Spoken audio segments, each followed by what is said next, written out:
नमस्कार दोस्तों, स्वागत है एमएल फार्मिंग यूट्यूब चैनल में। साथियों, एक और नए वीडियो में मैं आज आपको ये जो गेहूं का खेत दिखा रहा हूं, ये आप देखिए।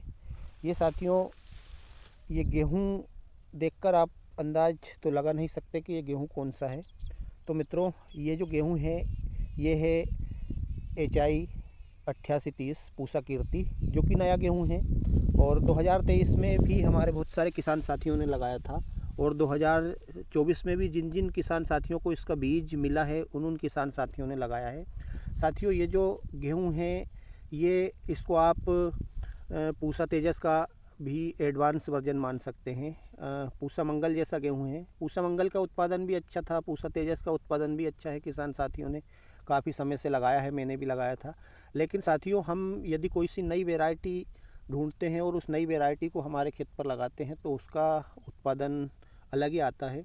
और साथियों, जो पूसा तेजस गेहूं है वो काफ़ी अब जो है काफ़ी समय से किसान साथी लगाते भी चले आ रहे हैं।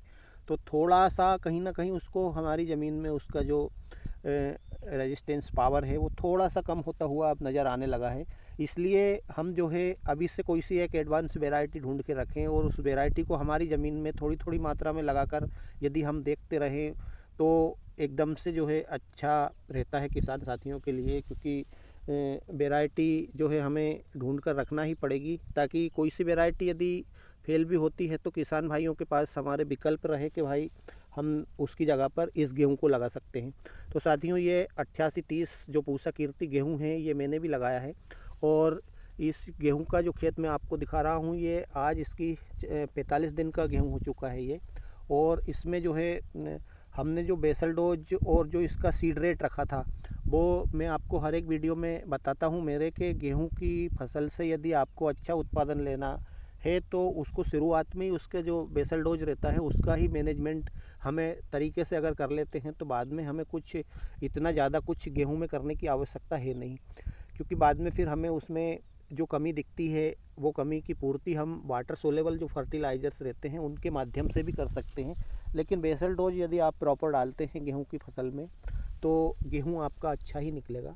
मित्रों, बात करूं मैं इसके सीड रेट की, तो मैंने इसको 50 किलो प्रति एकड़ के हिसाब से लगाया है, जो कि मैं किसान साथियों को जोर देकर बताता हूं कि सीड रेट हमें ज़्यादा नहीं रखना है किसी भी हाल में। देखिए, अब आप इसके कल्ले देखिए, इसकी ग्रोथ देखिए, और इसमें जो आपको इतना खतरनाक जो हरापन दिख रहा है ये बेसल डोज का ही कमाल है साथियों।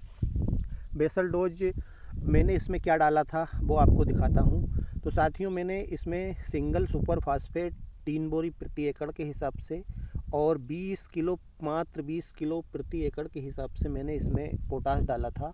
सल्फ़र मैंने इसमें नहीं डाला था बेसल डोज में, इसलिए नहीं डाला था कि जो हमने सिंगल सुपर फास्फेट डाला था उसमें ऑलरेडी सल्फ़र की मात्रा थी, इसलिए हमने इसमें अलग से सल्फ़र ऐड नहीं करा था।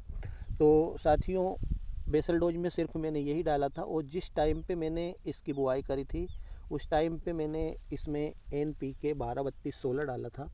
तो NPK 12-32-16 मिलाकर ही हमें गेहूं की बोनी करना चाहिए, क्योंकि हमें उसमें नाइट्रोजन, फास्फोरस, पोटास तीनों चीज़ की मात्रा रहती है। तो हमें गेहूं में जिस टाइम पे हमें उसकी हमारी फसल को आवश्यकता रहती है शुरुआत में, उस टाइम पे ही थोड़ा अच्छे से ग्रोथ कर लेती है फसल। और फास्फोरस तो साथियों हमारे गेहूं क्या कोई सी भी फसल के लिए, क्योंकि जो जड़ों का विकास होता है तो जड़ों के विकास में फास्फोरस की बहुत भूमिका रहती है। और फास्फोरस तो हमारी फसल को काफ़ी टाइम तक चाहिए रहता है, लंबे टाइम तक चाहिए रहता है।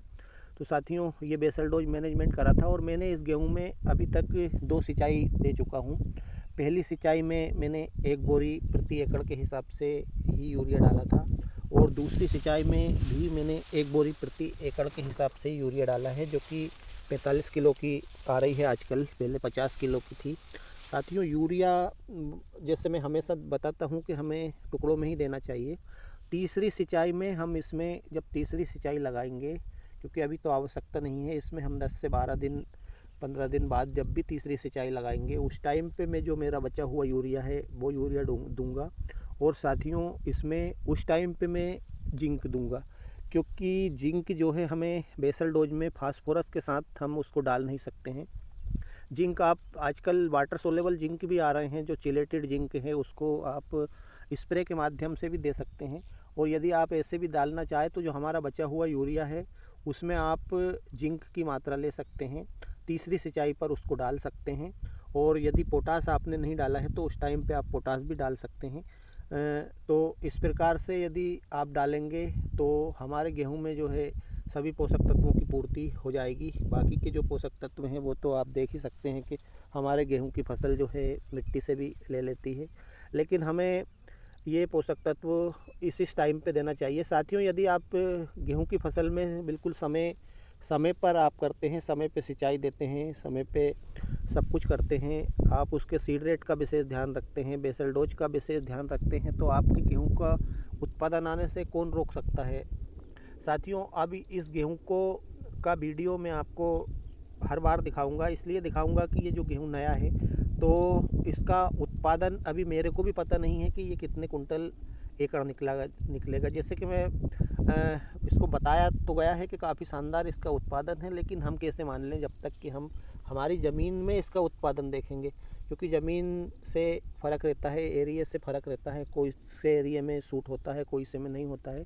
तो इसलिए आप इसका उत्पादन का वीडियो देखने के लिए फटाफट से चैनल को सब्सक्राइब कर लेना और बेल आइकन को ज़रूर प्रेस कर लेना ताकि आपको नोटिफिकेशन मिले, वरना मैं वीडियो डालता रहूँगा आपको मिलेगा ही नहीं, तो आप देखेंगे कैसे।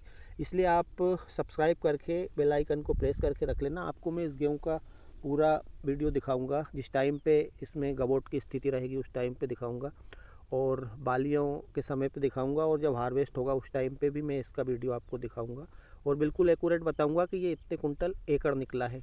तो साथियों, आज के वीडियो में इतना ही, मिलते हैं अगले वीडियो में। तब तक के लिए जय जवान जय किसान, धन्यवाद।